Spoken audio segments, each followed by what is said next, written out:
Ma tu whaatalo whaatu ia te utusu ngai whawhiangainga, ia whapia whoi na mamalo whatua. Ma I kāle sia te itasi le worshiption de la langi atoa. Ia uso te tasi lava o le tatu o tunu o maua mai whaasala laua nei ma le nei proklame. O le proklame whoi nei upo e whaapitoa la wa wasa au minga la saa. Ia e whaalongolongo whoi e whanau o le tua.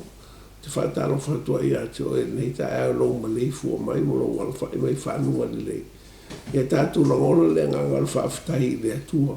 Aftai le atua nei ola fou o tātou maua nei ta eo fou ma nei aso fou. Nei te masina fou ma nei tausa fou. Ia o tātou au ia mai le nganga lei ma le rofa le atua. A vera se vi inga I le atua.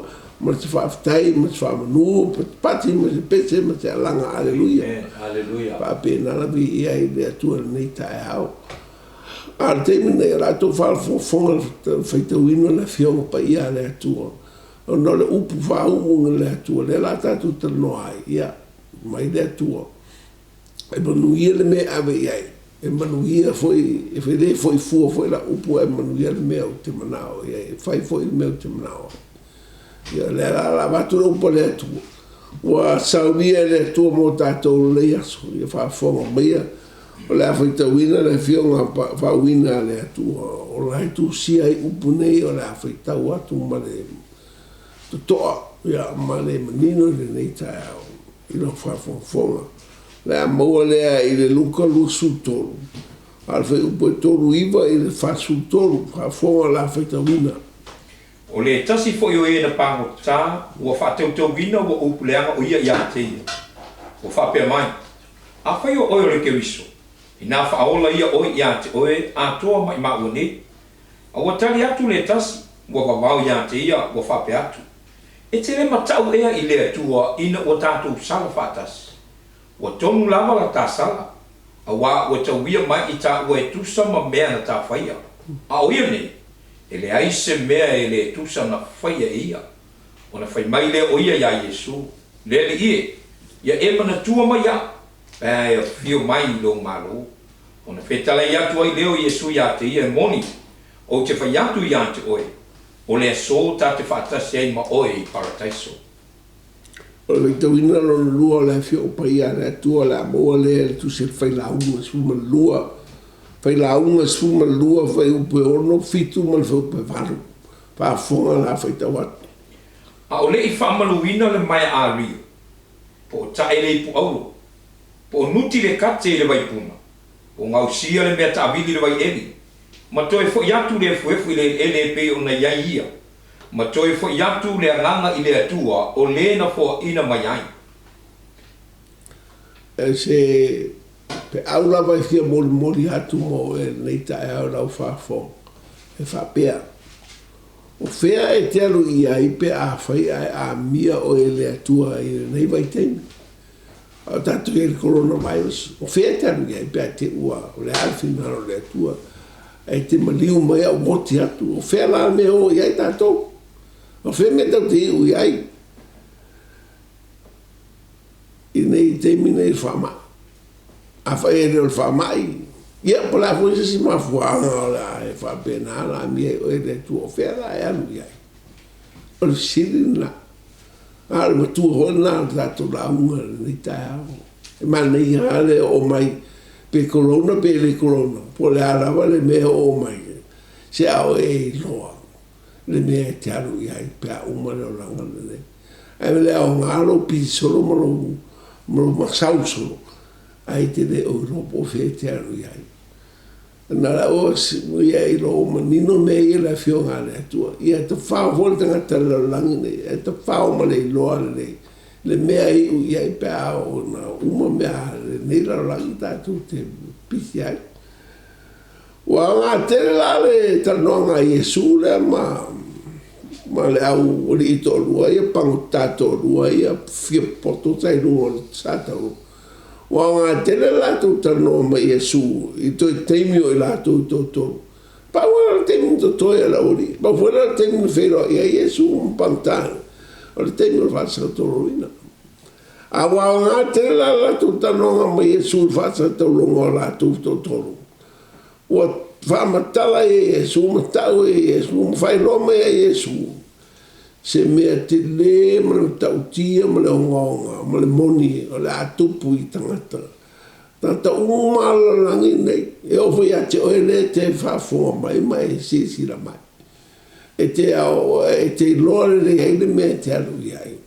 Ana e toa tero tangata la langi nei, e re te tonu, e re te tonu, e le mea lea, e tau mwhoi te lau ke usiana whamamara mai. Ia ofu ia te oele te whafonga mai, ofu te rope te tonu, pe te tonu. Arta noanga Iesu, ma pangotale, sai le tutong tau Iesu.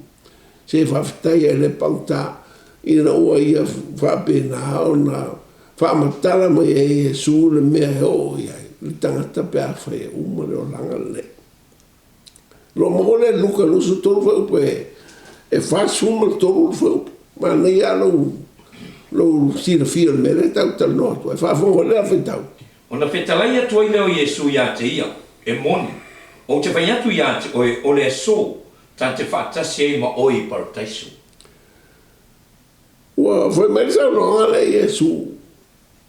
Ta te whaatasi ma oi parataisu le aso nei.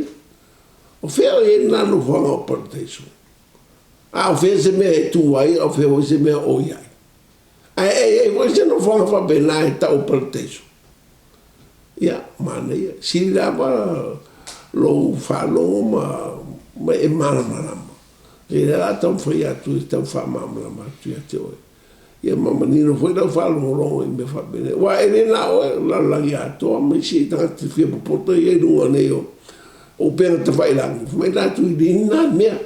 E pēno hai ringa mea o nirangi mo ngi whaola e whavau. E ringa mea o parkeiso ia. O e whalongo mai la. Si reo whalongo le rei ia ukaringa I le upo le akua. Mai o e ka ringa I ngā whalongo ia, mea o whekala mai lea nganga o lea kua le kāresia. Lea ufa marikala Iesu, o le aso ngei ka ki whakasi mo o le palkeiso. O la whawhera e mai le tia palkeiso, o la mai Iesu e le mea ka o le palkeiso. Wheiroa I e ma le pango kā I le aso lea. Inga ua kalsanga le pango kā e whialu le malo keiso. Io o whakula Iesu pauka, ia, o le lei. A whai olo mga onga lea, kak whirua ai mo el palkeiso lea so. O le si foi la mea, whai olo fie, malamala mape e se palkeiso. A le mea e sininka ua kere. O le ale malo lea wha mai e kala le pauka. O ia e makua mai au lo malo. Lea se malo Nusila, malo Samoa. Malo Amerika. Ora malo le fa mai panka fi awai le malo le. E ma tu mai au pe fi lo malo Iesu, e se fa lo ka panka. Ona fai mai le o ia Iesu, le li e. Ia e mana tu mai au. Pe ai fi o mai lo malo. La malo la le ka ngo ia panka. Fa yo vi mala. E fe e palkriso. E ese mega palkeiso, ao ve kuai.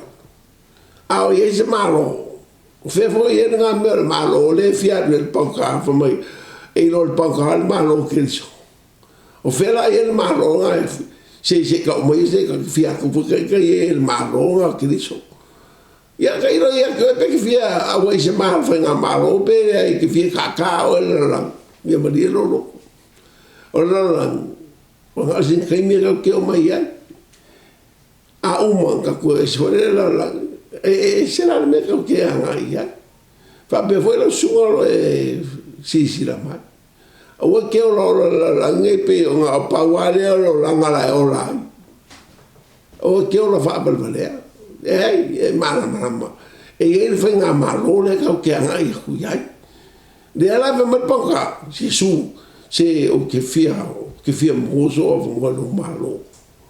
Ia, bea fio I lo malo boka o ka vai e una vale le pakale anga ke lo me le malo le su e le anga lo una vale fa vale e maria lo amigo vale ai ke lo le se malo Iesu e vai el pakale e una vale pa uno vale mo fe me vale ai ke lo malo ke ma ngai ke le panga le kaimi a ko koe a ko mai se Yesu ai fio lo malo mo ku mai a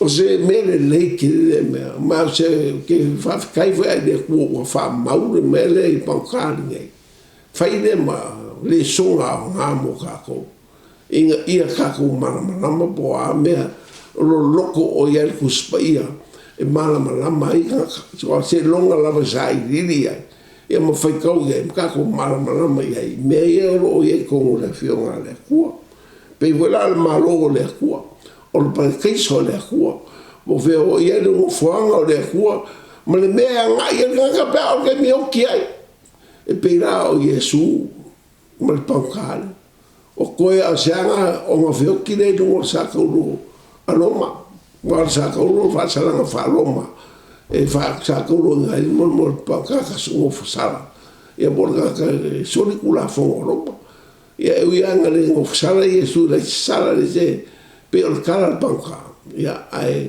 o nga la vanga fa penga ngai uer ka ko fa ola ai ma ia fa ro mai pe fa o wa vaku i le lua ko ni toka o suma lua fa po lua le la fa ko wa o lole tasta ha to ke wiso wa tasi de se fulu mal fa o to samatalo no se ngia o ia i le langi tuotolu o te lei loa pe na i le tino o te lei loa pe le i le tino wa si la fia le atua wa do fa lo fa mai e ka la po se ngo o lua le skanga ka na se ngia na sengi ai ave il malo po le langi sa ko langi sa ko lava mai langi le ku o fio i le ku mai o ke ka o foi la ke o le nganga i le malo le ku e fio i le ku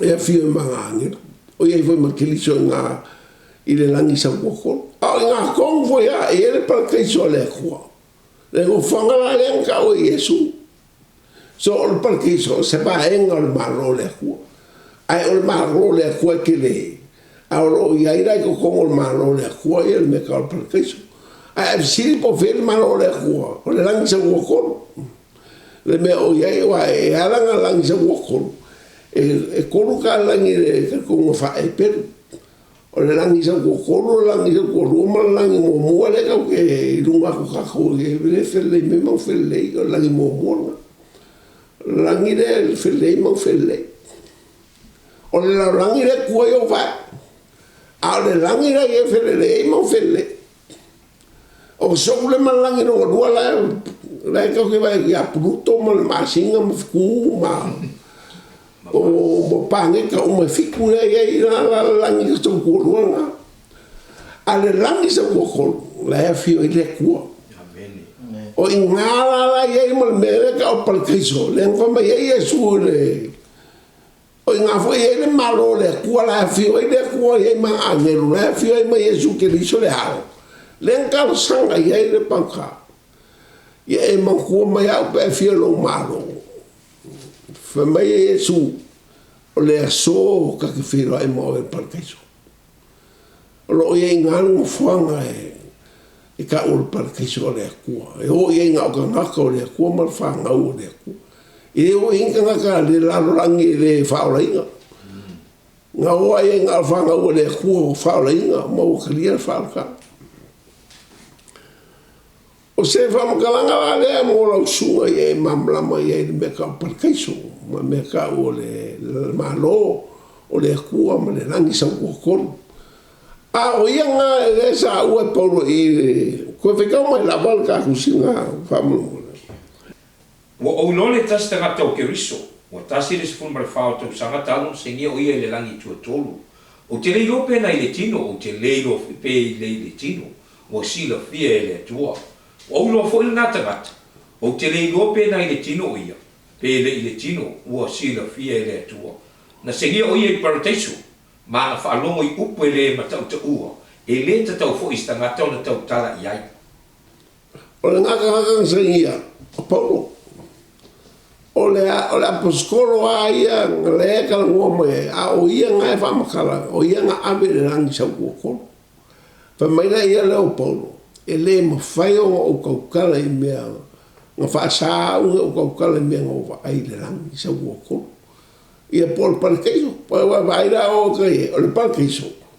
E ka kongo le langi sa ua kolo, o le langi sa ua kolo, o le malonga o le kua iai. O lo fio ai le kua, o lo fio ai angelu, o lo fio ai Jesu Keriso, nei kimi iai. O le malo volanga ka ke fio o mai iai, le malonga o ka kua iai, malo lau ke sianga, malo ka whaola ika. Lo ia, o le mwhanga hei saso. Ka whai ho mai lau ke siang. Alga ka oe ia la lang.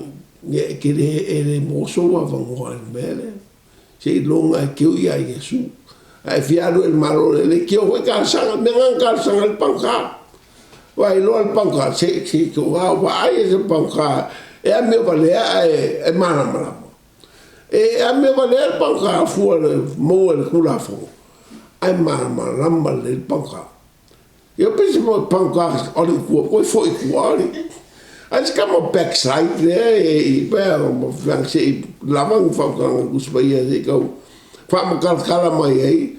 Vai lo le o panca malo le malo que isso. Eu le o igual na fapina o calçanga aí. E aí lo le panca e via pouco le panca. Ya, papenga umur kena pangkala sa mong so ka lo yai. Yo pangka e fia mama, la me fia ngale ku. E ulo I mea le ku. La ku ke amu I mea le ku. Ba yo sa mo. E ngofo mai fa fonga mai. Awonge e ulo I mea le ku. E le ula te e le ka alo se si le fia ngale ku. E le ula se si le fia ngale ku. Fa vai le ku. Se ma vai le langi ma la langi a ora o fia ngale le ma vai.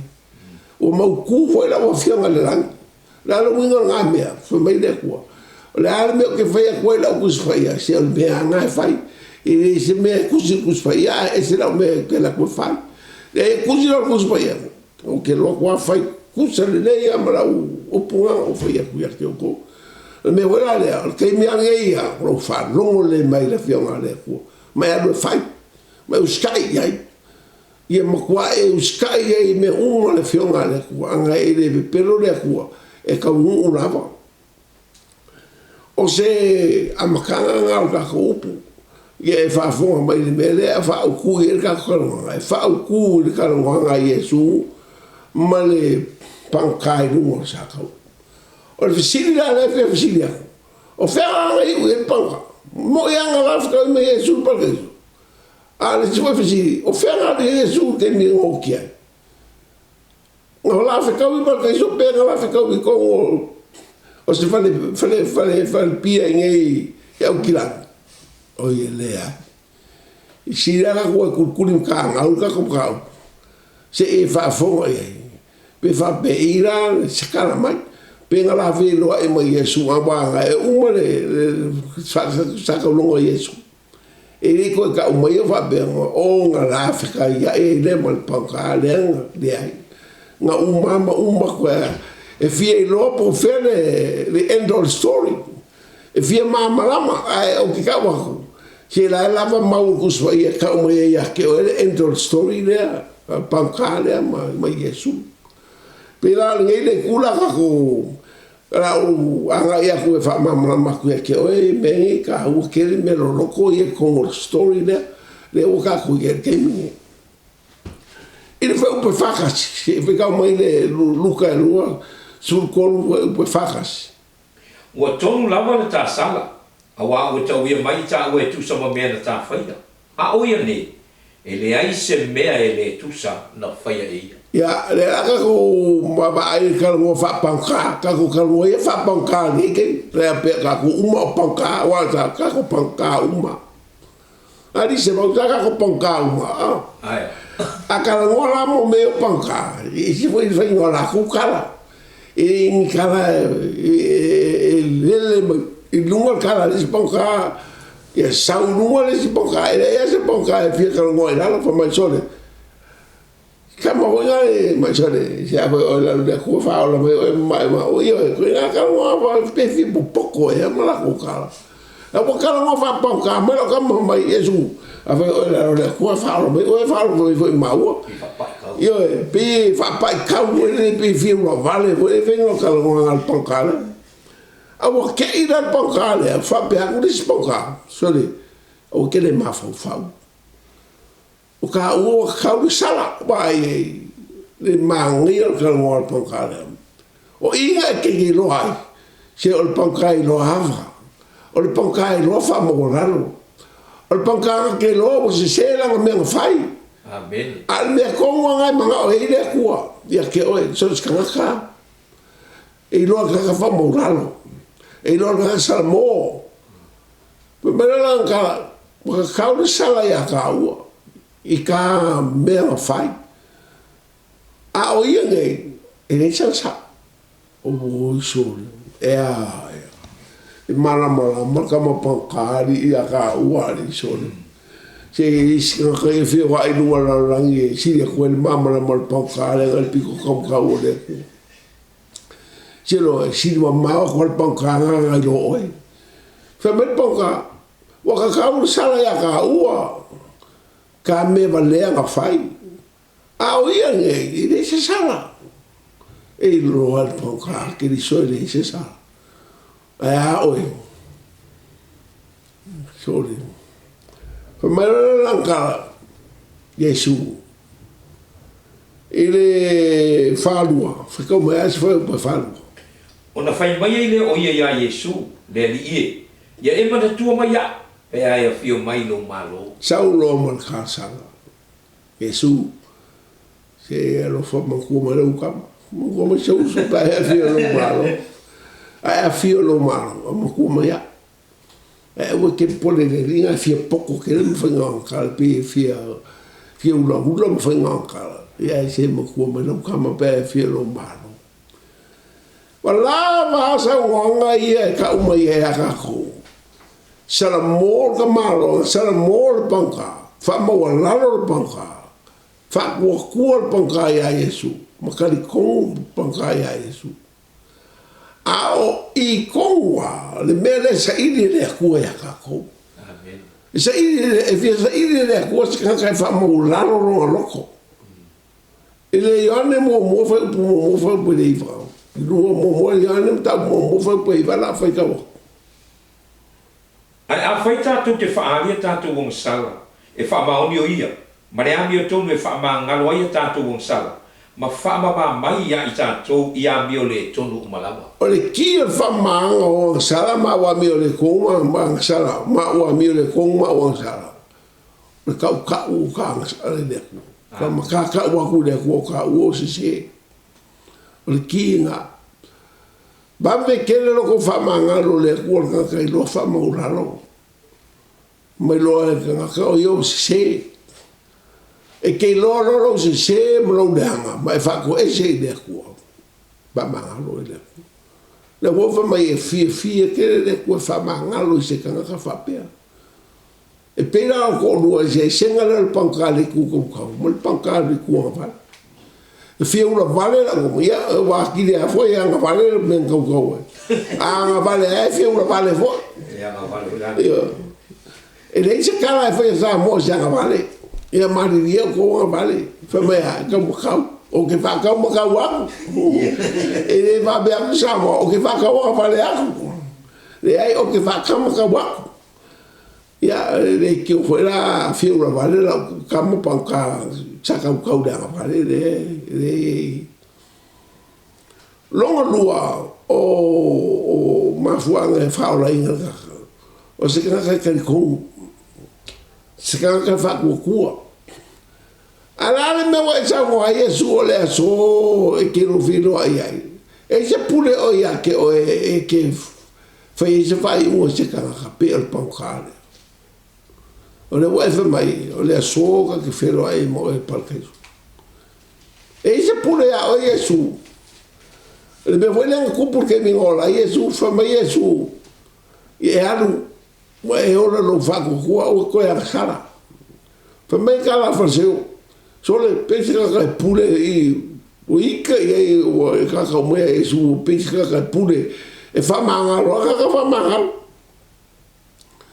o ke ka waku e le pule ya Yesu ke fe nga me amen le la fa ka waku le pule pe fa ke le lo pe o fe le pule o le pule Yesu nga le yang e ko sufa al fa pe o fa ka o fetela ya tu Yesu ya te ia o nei le ala mare pumoni mare ola e le alu atu lava se tasi ile tama pe a leo I mai ya cha ya wa fa no la o ye o sa o le ka sanga ale pankale ka sanga sa o ale ka ka pule ka ngaluenga o la ka o le fa mangalo le ava mai Yesu ya ka fira mai perché so lì me o che poi o fa mangalo ya che ya ka fira perché lo malo o kala foi lo malo ya che nga o le ala I malo amen o e ka sanga sa o ka le ala I malo pa mai Yesu le so ka fira mai perché so nga le o ka sanga mai ya o le ala o pumongi ma le ola amu ia nei panka wa mau vai wa mau lima le mau ku ko ku le makala ai roko sole fe kau le ma de roko ka lo fa mo ralo ka lo hava ka mo wa ai lo se la me fa ai ko ka sanga ya Jesus ya mo mo ia ile malo le ran ai sa o fa ku loko o ka ko le loko ya Jesus o Yesu le ala pa wala ka mo ai fa ka mo ko le ka mo lo malo o lo ava ngo ale kas o mo lo ava ngo ma lo ma ka sanga lo a me ke le vala o a me ke le sa wo lo ka Yesu ave mari fa e ra ben an so fa ma lo lo fa mo lu a lo ava ngo nge le ka usunya mo ko fu e sa mo le mo va le mo ke o ya o e ke mo va ngo ke mo le fa va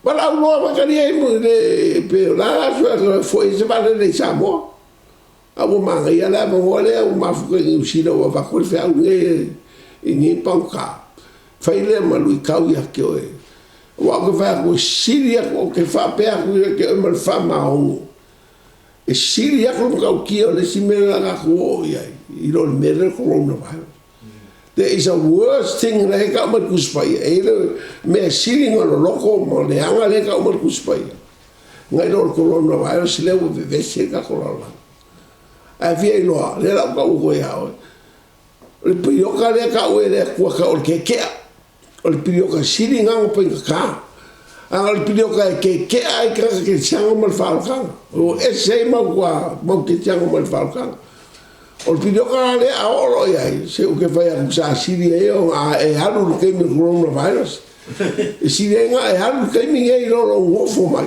ke fia ola mai ai ko foi ese mal fa ko o pidio ka siri nga le anga pidio ka fa la ka le ke chango pe pelo le ke chango ko ya mi o balem ko ya mi le anga ke siamo ma ko fo e ko ke siamo marcar le fa ko o pidio ko siri nga fa o que va per voi e worse ko le ke ngai lo coronavirus ele worse coronavirus ai mo le coronavirus ai fa la inga alu e fa ko fu ka ko filo ai ka au ai a fa ke ora ye ke mi e se ke mi o ke o mai mau ke mi mai mau ke mi ngai so fu mai ora mai a wa e algo se ko por que la me feeling fa ma le la o ka o ke le fa ro ko le o se perfecto o la poscolo ale o ka u a ko ya ke the worst time la langi e ka feel like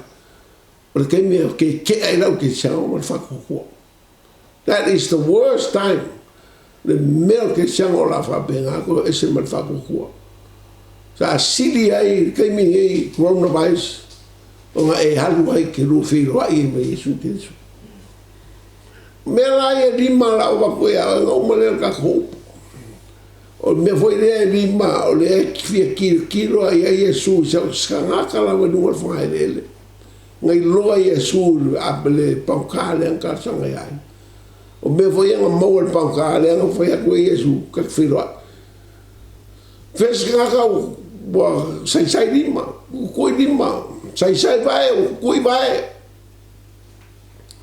ko era ukula e ngo nga fa la inga le ukula e ngo mo le lokola e ngo ia fa ben nga foi o nga le sai o lima le sai o vai nga sa loko e ma ngai lo sa ngo lo ya Yesu il ma lo le ko e ke au me mo la vai fia va ai Yesu kan o le ve pule o le mo le yo anem ta mo foi ka ai a fai tatu te whaania tatu wong sala e wha maoni o ia mare ami o tonu e wha ma ngalo ia tatu wong sala ma wha ma mai ia i tatu ia mi o le tonu umalama e nga ka ia sala wo ma vai a sala po le fai ke mi wha ko se de kua ma ka ule e le nga ka o e ke le wha inga e o foi a ke nga ke wha inga ai foi ko me su pu nga fa ko se pe io ko aga fa ko se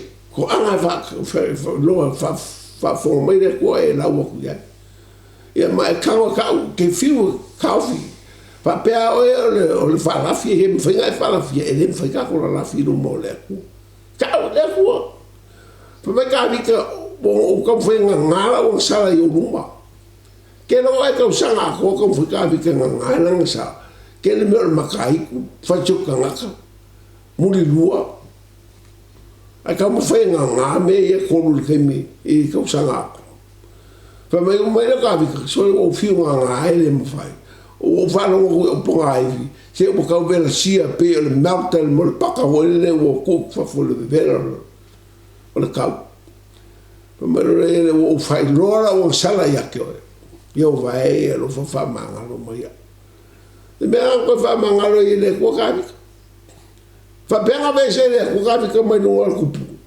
kupu ka na ora o yo kupu so i fua o yo kupu ai na fa manga lo ile ko pa o ka wi ile ko fa ile ko ele ma vai le pelu do no fa li yo lo fa ga e ma la kali ile o ka ka mo ko mo finga ile fa o ringa ile ko avia ile ko ka kiki ngal ka me ki mana nga sala ka me ki me po pai pe ko fi ka me ki po nga e ferro vai boy ele avea ile ko nga ka me ki po o mo pa ka me al fa ko ese ile ko ma o fa ko ia ke fa ko ese ile ia sala mo ko nga eu vou yang sala de que me fa ko ese ile lua o le yangi mo fa pusuma lua fa ka o la tu uma en tali o ia ma fa tu i lon suafa ne ia vantu ia yo le manuia ia me ila to ma fa na o le tu vai la fa ko le kamale ma velo fa ko ile ko ma me o fa la inga anga o le fa ko o se me le fi ai le ko e pelu se fica o morrer pelo pa forma foi ele carro que ele faz com mas foi que assim a meu fia e sul camalea paucalea o faz com pangai aqui foi como foi ale ai foi se fatu tua ele ma fai no fia mai o ia vai te tau ile an watu ile tua ona te tono lo soi fu o ia foi na te tau ia mai o e matua sa ili ate pa wala la mo camalea mo ko pa wala la mo no sa ko al fa ku o mai ai o senga mo ko ka rai mo lo ke ko ngai ai fa melang fa ka Yesu ai fio lo malo se mo ku mai la kama mo ku ma kai ka fa mo le pe fio lo malo o ke por fu le ma fa fa o ga le linga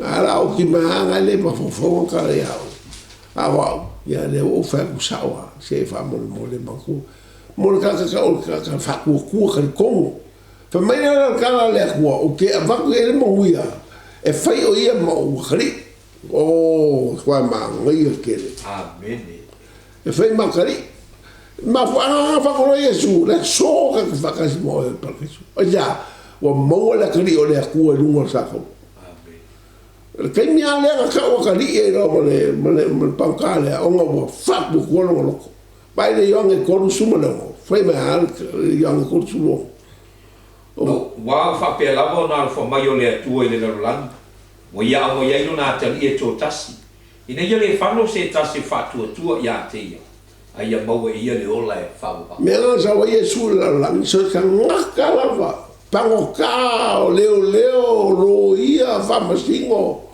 pola fa ya o nga makai o le alko nga kaka se lo fo mai perché me uni perché papà che venga be mumu kuso mo le lo fo le ku e kaka ni amen le vo na wa lo fa yesu pankale o ka ku a causa panka che le fica mo se pa fa se panka ah yesu e lo fa yesu panka ma fa fo me fa panka o ma ko fo pui e lo fa che yesu ya che amen ela nga ngo fo panka ele fifilinga yesu o ya ye ki fi mo fo ko fo pui a wa si le ai fu al fo pui i lo so e kinga ni ki fa ngalo le me nga sa o le sko wa ku ko ko cha ku da ku ko so le ko le ma fo ko pe ko kai fa u nga i ko nga ko fo le ai le o ko mang o ko ka ola a ka foi lo ya fa fa lu fa fa o ngai ko e sa fa ka lai i panka skala fa pe o le panka fi ka wi le ya me ya e le si monkey sa fa nga i mo seka sore ya famous o le show bole falinga le crimio sa un monkey che vai a un monkey al fai a swingi ma monkey swingi ai fai a le floor e lo la o le il colilla e la al floor e pa ulo la monkey dal floor ya la amano mal colilla so se me pa ulo floor e ai il colilla swingi al monkey fai una fia che ai il fai il monkey swingi il monkey le swingi mal monkey o se la le limo monkey ya pa ulo la floor o le bene fai il show ya pa guai la roa la amano mal monkey me masanya kame por fa kamala ya awo lo man vai a col monkey o colilla le o savani mai ele se monkey o colilla a caura colilla per King Kong che le e quei ai mangu so nga ngaka so nga mangu le o le monkey e le colilla la amano mal colilla e il monkey ia fe kau ya la e o monkey ma help vamos mo ele se monkey o ka ofu va monkey fe ka ya e o ka manga fo mai help me va e pupungi lo ko ri no mai o ke pisa kusa le ka ola e o ke pisa ngale fa il show ke o lo ka ya fa mai mi ala ma ka mi lo ya fia mi lo ya show fa mai lo ya o lo me a fa a bola kakala corrida le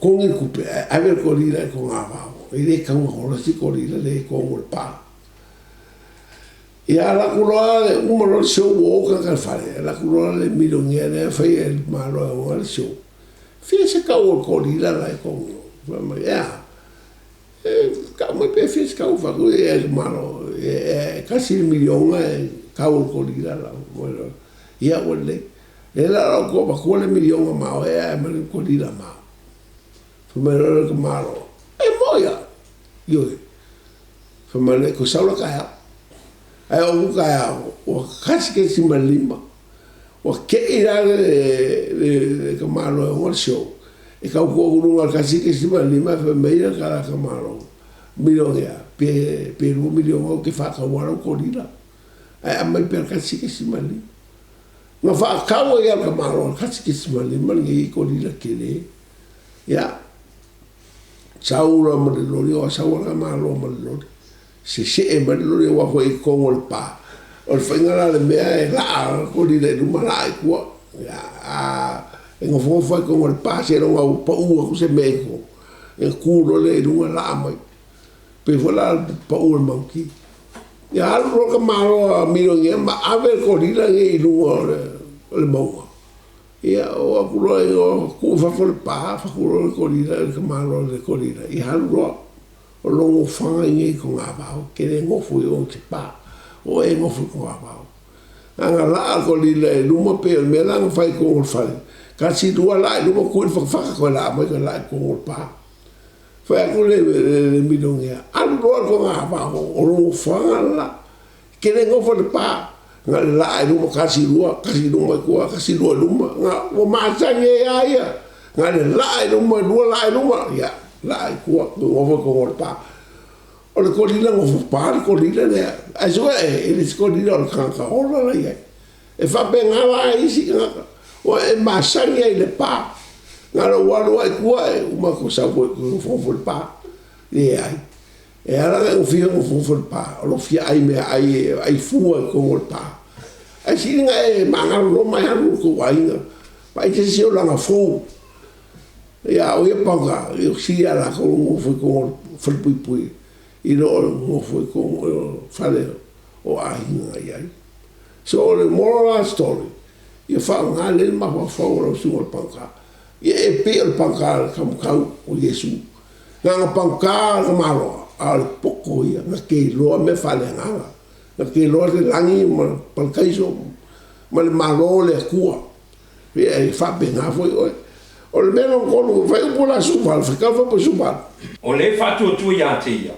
e le fa sala ina o ia a o le fa tu o no fu sala ni lavo ia a wai le fa tu lava ia le ngole atali e to tasi o le tua mama lama le poka i fa puana e mai le fio le ko ai lo fa ko ya e le fa sa ringa ai le lo le fa ko e fa sa ringa le ala o lo poka fa ko ya Yesu fa po ko o le fa tu i le alo o ya ti le ola e fa ba a o le fa tu i le alo e le lo e le ola a o le to sa o le tu o lo tu ma lava yo na lunga ma fo nga fa ko poka o lo le poka pa wa le lo nga mo nga ka le lo nga ko o ia o le ala i malo o ia nga mau ai le fa kanga nga o Yesu a fa rainga ka sanga o le poka le ya Yesu e ma ku mai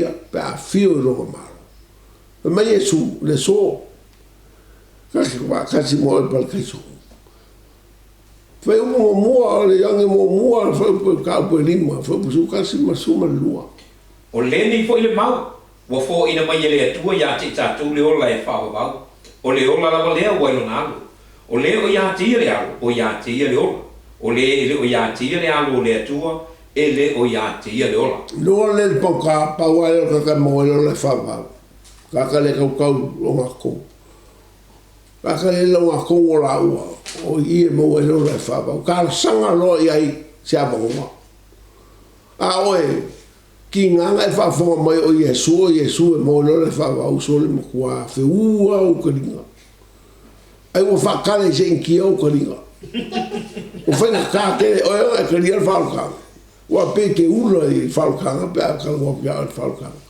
ai ma ia le o ka o le o fa fo le mai ia le o ba ku ya ke o e ai se ke mo fa ka o nga o Yesu le Roma corpo por su lugar foi ka o le ami o tonu le tu e fa tu ya Yesu Kristo e o itangata uma mo tangata mo fo i o e fa tu a waile ese la io me ka uma pe u ka pe leni ui uma fa ko ya Yesu Kristo ma nga pa wala wala ka ke mo wala le fa ba por ka fa ko ya Yesu pa wala ka ngaka ka ke mo wala le fa ba fa la inga la o Yesu ke le mo ya Hare Krishna ke le mo ai ya ma meka po puka po ai sika nga luenga fa po sulu fa fo nga luenga fa po suman sa o le ka sanga al pankani ya Yesu Karsanga sawa i le kaimi sao. Right time and the right place. Moa i le pongkanga i le ola whawau. Moa i longa awangoa i le sao le leo karsanga i. Whafonga fo i le la whaikawa. E lea i fo i se tasi o iai le ola. E lea i lava se isi ngō i laro le langi o fo ina mai i tangata. E mawhai o na whaola i nai o i tātou. Pau alo ngaka ke mo le ola whawau. Ngā Yesu. Me fo ngā le mau ke awa wau kuai. E lea o whapeo se whaumālosis. Po se fia pokosis, lea. O maku, rau ngaku ma le alofa ia ke oe. Rau ngaku ma le ngau ia ke oe. Pau alo ngaka, sei lua foi ni ala kau ke oe. E kasi pea le ala. Kasi le awala.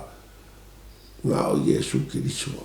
O me foi lea ni kai au. Whau maku ngako le upo le kua mo oe le kai au nei. Alu ia Yesu. Coronavirus le e ke me ele se me ki fefi ai fu.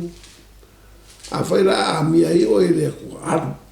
Si le ko walu le mo yelo wala. A le mele anga i mai pa un ma ko coronavirus le ke me ke. Le mi le hanga ke minga. Mai o ke karsanga ko o ngai se sia le ku ke minga. Ka fi mau a o le tu mau se o ngata. Faola ina o ia. O ke whapea koe. Palkaiso. O le ngō whanga i ko kongo o le malo le akua. O le malo le akua ro ia i le langi sauko o kolu. O lo o fio i le akua. Ma Yesu Keriso. Ma le mango o angel. I ko kongo foi o le malo le akua. Lea e kau sau Yesu sau mo mori mai le langi. Ia o mai lo malo. Le langi i le langi. Ia me konga ka sangal pangka e fie iai le malo Keriso. O le sila fa uma kwel mako kala ya ke ko. O fela nga ia Yesu uma le pangka. La wala isi me ko fie lo ai pe fa ke mama. E kasi no fanga ka ke uma ia. Ko fe ka mo foi le kusia le. A fai na unga e sulua. Fai upo fiku ma fai upo vanu. Ma toi fa yatu le fuefile le LP o na iaia. Ma toi fa yatu le nganga i le atua o le na po ina mai ai. Wa whape mai fai na unga. E matua whata wa. E whata wa mea umalawa. O fea le nganga o kakapea o ke meo kiai. O fea le nganga o kakapea fai ke maliuma e oki. Famei alu le fuefu le palpar. Foi no nganga i le akua i le mea ngā umai ai. Pa fo mai foi le afai ka o ia le mau lu fu ko le luka fa upo fasu o. Ona wala au i leo Yesu wale o tele wa whape atu. Lo tamai o te tuina atu lo ne ia nganga yo a ao. Wana fetala i atu ia upu. Ona toa i lea o lana manawa. Fena ave ngāru e Yesu le nganga Yesu ke minga o kiai. Ngāru e ao long kama. Fera o e kama. Lai le la. Palkaiso. Le angi sa koko. Fena maliu ngāru e banka. Tumei koe foi le nganga i le akua i le mea ngā au mai ai. Ngāru i mea i le akua. Nga whekawi i oe. E le pepero Yesu. E loa mea e so se mea e whekara i le akua e whai e le akua. Amen. O ngā o le akua e se ngaka pe o e mau. Le la whai ka waku. E kala e se mau e winga i le akua. I le ngu mele luko. Whai po suiva. Mo le whai po rosu. Te whai kau mai. E le se tangata le atua e tala pelo ai o ia. Ia wala. O se atali o se tangata e salamo ai o ia. Vai. Wa fetalai mai o ia. Na te le whaia e. Wa fetalai mai fo o ia. Na te le whaatau o ia. Wala ngā mau e ka ua kuai ake oe. E le pepelo Yesu. Ngā la whelo ai palkaiso. Ma le panka. O iei evento le maliu o Yesu e kaunga e mamara mai. E keu whapetes. Wa lam whakasiak. Ai mā ngai alo mamala mai ei, ngai ia kau. A ngā le kei mingo mari o Yesu koro pokoro wā. ma o ia kol poko lua o ia mea ngalu ia Iesu kai mia mali wai ke mga wale ia ia mamala mai ai mua whenua e man pangka longa lua alu seoli kau ia nganga seoli kanga ka whalong kaka kau ia o ia reo mang maro o ia o koe ku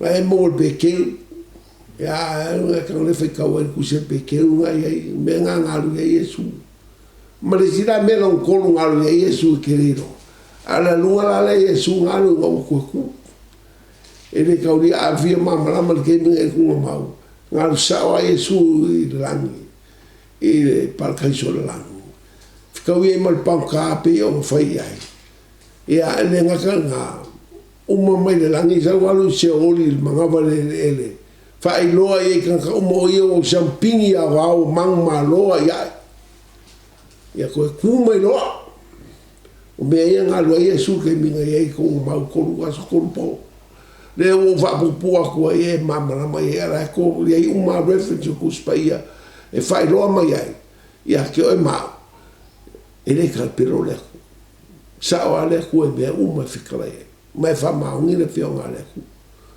o mua mriwa Yesu o alu sawa Yesu aolo kama alu sawa Yesu aolo kama e mriwa mai pangka alu sawa aolo le ku o inganga la fka we mal pangka porque uma ko saule Yesu alu seoli alu proclaim le preach le proclaim le upu seoli ia nganga o kaka whalong kakai kei mea ngoa ma kaku Yesu wau ngei dela i maro o mangu maro o maloa o koe kumai e ral mea kupu kei mi koe kuai e kere e se asa la unga jesi ala e le reference o le mea ngā mai o ke kongo ia e au ia na ngā laifa mei le fio ngā le kua lo ia le rionga lusu fa po sufiku o fetala ya tu Yesu ya te ia au te tango mai ya tia au au te ia wa e la wa lo tama a ia e alu i usu ma fa ya tu ya te gato o te wa e lo tama ma lo o to tama o lo o tua ma lo o to o tua o mero kolua fa Yesu o ku mau ke mi ko ku mai ku mau fa mero Yesu ya Maria au pa mai ka nga le kiri era e no ku ma mo ku ma kire wa e no ku mo ku na lo mi go na me lo ko lu en foi Yesu me nga e foi así lo loco le fio nga le ku e wilia le la ka ku pe a que a ni va ro ma fo ya ni va pe a lu sai ma sai di aqui le o va ma ma le ku ya ka o inganga lo Yesu mo mori le kaulanga o koko ile mo fali mal fa ka fa ile lang ngalu mo mori nga o mang malo mo fa ile lo mang malo lo e angelu lang mo kana ka umo lang mo we o mang malo mal koko ave sauza wai fa mai koko fa mangalo mai ka umo lang fa ngalo ma o ko saulo Yesu o mo ko am ka kia le ko inga ka ke me ele ma fai e sa kan ko fa sanga e mo Yesu ke mi ko foi ma Yesu la pe mai vai mo ka kia sa wa la ko kinga local fale ke ia mo o so el ku Yesu ko mo fa aja se o kingo lang so mo Yesu o kingo haki mo la mo pasima po pama ele me fai mo mora mo wolo fale ko ka fia Yesu anga sa o ia le ri o ko ku o ia o ka ko ku mai na ye wo o ia ke ele pule mo lava le langi male la lang ele ko ia se mo fai ko ka fia Yesu o me anga fai Yesu o ia ko po ko mau mo ko ku ma me fa la nga o ka fia o ko ku mau malo Yesu ai mo ele fa fo mai o panka le fa fo mai o ka ko uma panka a o ka ke panka fa kai le ko ka fa ringa wakal sanga fo ia ile lu fia mo kai ke ro la fa u ia le fora o fa la inga a oe o la sa ka la nge me sa la lo le ma fo fo i la fa benga mo le ai se vai ai o pofi ia ai o ka un fa se vai ai o ka un ko fo il falcang fo ia ke ni so Yesu ku falcang ku nga pia ma lava marosi le se me mo vai ai ola fa pa inga ola fa mainga ia mai halu lo mo le ku al ke mi pa Yesu o le kari o corona virus o Yesu Kristo o nga fo i ke manguia e malo ainga manguia e malo fangau manguia le mga pa fkai le o fainga va ko le po le ku mo e le yasu ia marka ko o le afa benga manguia lo sapa po le aso ka po i mo le ku pa fkai ke lava Yesu fo mo ia manguia i le soa fo Yesu amen.